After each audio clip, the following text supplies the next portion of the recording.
CBS presents this program in color. Shove 2 hours into the 30-minute show. Hold it. I think you're going to like this picture. Unless it rains like hell. Ready? Go. Murph, driven to you by ChevyDriveChicago.com. How you doing, everybody? Murph with you from now until, 12:30. Then we throw it over to the Ranger and White Sox pregame. As of now, the game is on. The game has not been banged, as they say in baseball. It's Murph with you. Oh, by the way, big HVAC projects, piping chillers, thetowngroup.com. My guys, Northtown, Westtown, Southwesttown, and Northwesttown. They do it right. The white trucks, the red stripes, big jobs, thetowngroup.com. All right, let's try to do this. For a few minutes, I want to talk about the lovely world of law and sports and money, and who doesn't love those three topics. In about 1 minute, I'm anticipating Eldon Ham is going to phone in on the celebrity line, the Scores legal/sports expert. Here's the background story very quickly. Bankruptcy of a franchise in the NHL in Phoenix, the Coyote.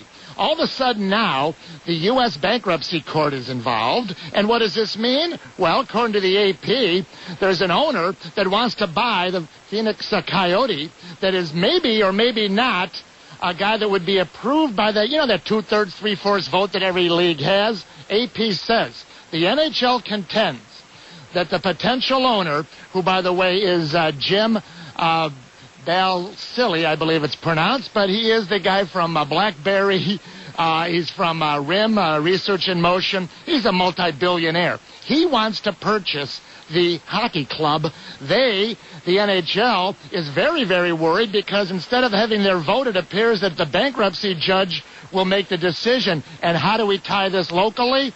Well, very simple. Tribune Company's bankrupt. National and American League owners, MLB owners, they have voted for a guy by the name of Tom Ricketts, it appears, to be the next owner. What if they lose the ability to vote? Man, what if a guy like Mark Cuban came in with a bigger checkbook to the bankruptcy court? Now, let me just tell you this. MLB, the NFL, the NHL, the NBA, all those owners are terrified as to what might happen here. Celebrity line ringing. There's our guy. It's Eldon Ham, WSCR legal expert, author of great books such as Larceny and Old Leather over there at Amazon.com. Eldon Ham, it's Murph. Hello. Hey, Murph. How you doing? Eldon, I'm fine. Waiting to throw it over to a U.S. Cellular, weather permitting. The game is still on. Fans say to Eldon, E-L-D-O-N, Ham, H-A-M. You can visit Eldon at eldonham.com. Eldon, there's a lot on the plate here, but it appears that it could be localized.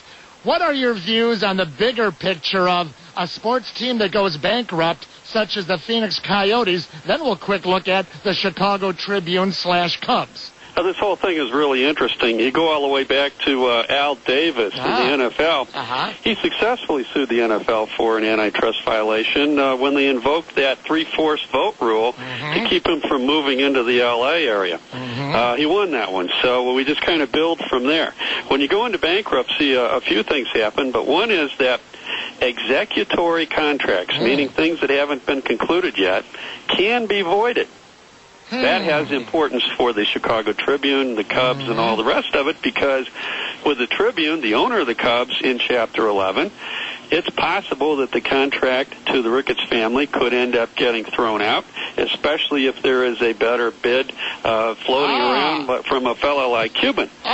Now, what's interesting to an average fan like me, and that's why we value Eldon Ham, Eldon, it would appear to me right now that the owners of 30 baseball teams and all the NFL, NHL, NBA teams right now have to be very, very concerned because they have always enjoyed the ability to vote, usually 3/4 or 2/3, whatever, that's irrelevant, the ability to vote in or out future owners. And I'm sure there's benefits for the average fan, but maybe there aren't benefits always for the average fan. How right now do you feel all the owners, in fact, there's an AP report that all the owners are focusing on this and might try to work together to try to, make sure that they can be involved in these types of bankrupt sales. Well, how do you think the owners are looking at this around all of sports? they're nervous in general. In baseball, they should be more than nervous because baseball has this antitrust exemption, which is helpful to them. However, these cases are getting closer and closer to maybe bouncing that exemption out of there. The courts in years past have said that even though you have an antitrust cabal working together, there isn't necessarily a right to join the cabal. So when an old Memphis team in the World Football League sued to get into the NFL happened to win that one. However, in baseball, a fellow named Vincent Piazza sued to get in when they were trying to keep him out of the ownership realm, partly because of ulterior reasons, which got him into the courthouse door. He alleged that they were trying to keep him out because he was Italian, implying some sort of mob connection. Who knows? Anyway, he made enough progress that he almost got the antitrust exemption bounced out then, but they settled with him. Now, as we visit for a final minute, eldonham.com, ELDONHAM.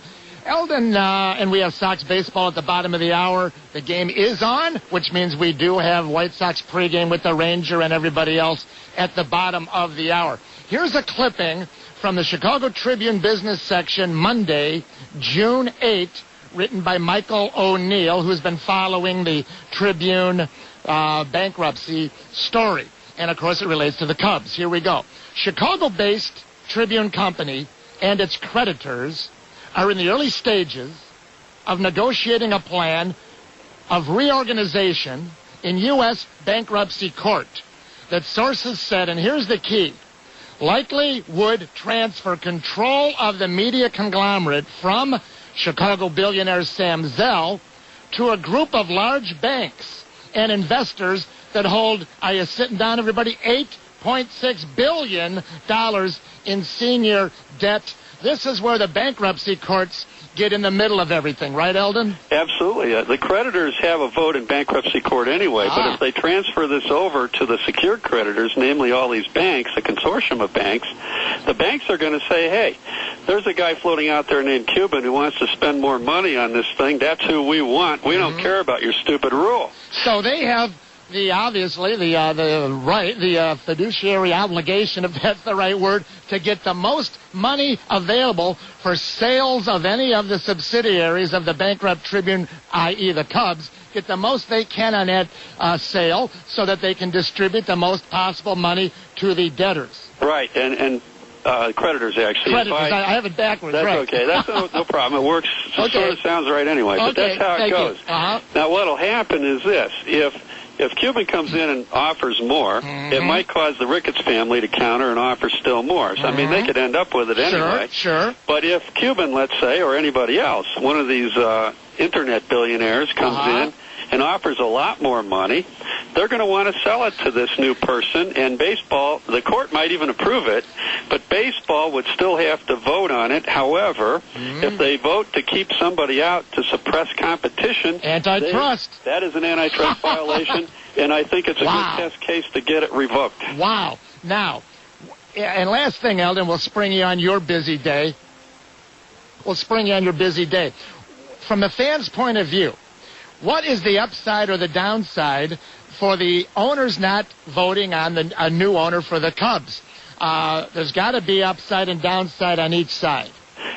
For the fans, it's probably indirect in the sense that if they sell to the highest bidder and the highest bidder comes in here, it could be positive or negative for that matter. You might have one who actually, I don't think anybody would want to move the team, but theoretically somebody could. But wouldn't that take another vote on territorial rights and moving, or would that be superseded again by the bankruptcy? Nah, you'd probably start all over again with that one. Oh, no. Just like Al Davis. But if the highest bidder does come in and it's a Mark Cuban type, it could be good for the fans. Well, Not that the Ricketts are bad. The Ricketts are big fans of the team. Now, what would be the downside? I'm thinking, what if a crazy guy, like me, because I don't have any money. What if a bizarre situation, maybe foreign oil lords, just to go to the extreme, said, we'd like to own the Chicago Cubs.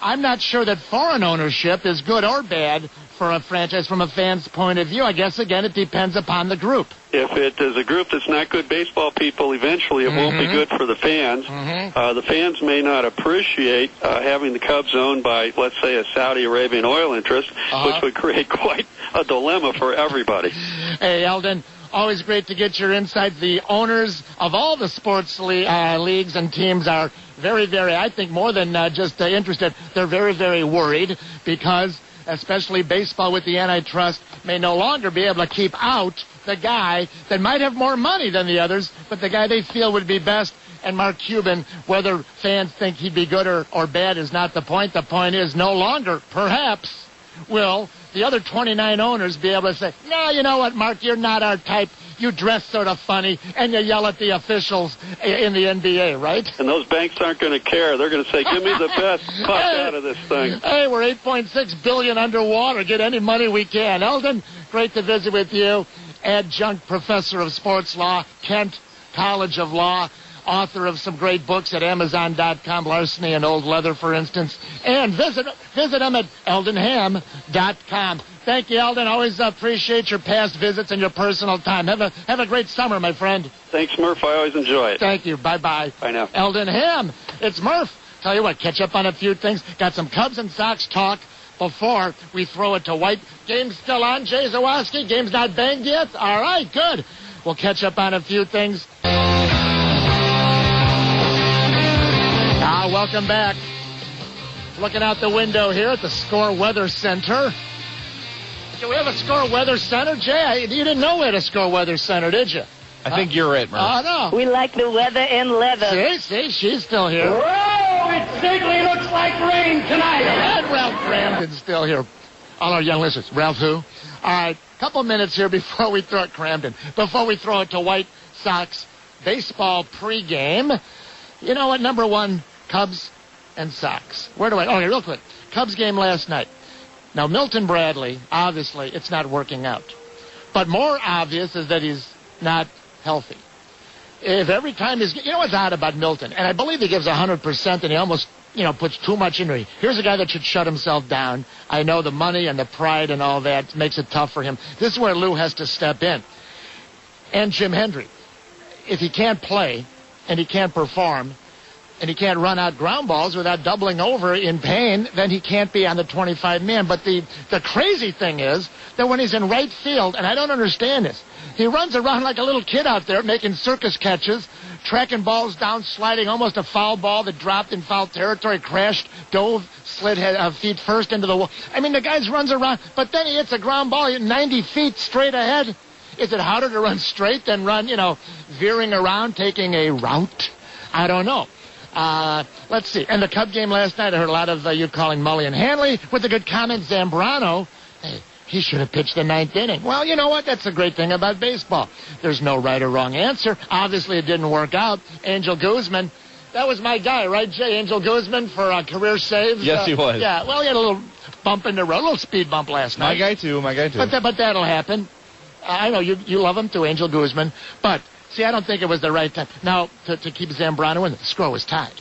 See, it's the same mentality. When do you or do you not bring in a closer on a tie game, extra innings, or if you're home or on the road? That whole thing. I have no problem with Lou. The problem was that, the bullpen didn't do the job. I have no problem with Lou Piniella taking out Zambrano in a 1-1 game. Cubs are up 2-1. I guarantee you, Z with 104, pitches the ninth inning. Sox talk. Oh, by the way, Jeff Vukovich, Murph's Nationwide Insurance Agent of the Year.